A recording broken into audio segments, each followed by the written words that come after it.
Still waiting for your papers. Been feeling like the government wants us to break up. iPhone XXX, FaceTime saves us.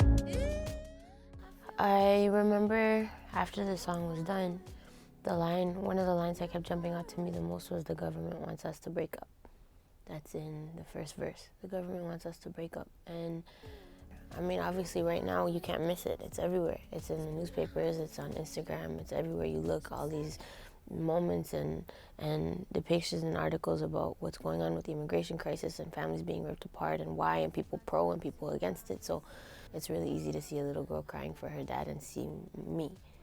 All those things were happening at the same time, so I told the director that I wanted to do something that was viscerally connected to that. As a Latina Canadian, it's very easy for me to feel that. Even if I'm not American, it's very easy for me to empathize. And if anybody were to ever say, well, you're Canadian, it's easy for you to speak on it because you're outside of it and you're not in it. But there's a quote that one of my managers told me once, because I was explaining like my apprehension of going into these interviews and everything, and he was like, well, if only the oppressed do the fighting for change, nothing changes. The oppressed can't be the only ones fighting for change.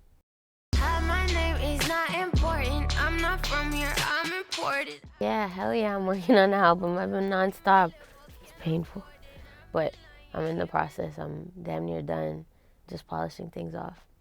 It has a lot to do with spirituality. It has a lot to do with duality.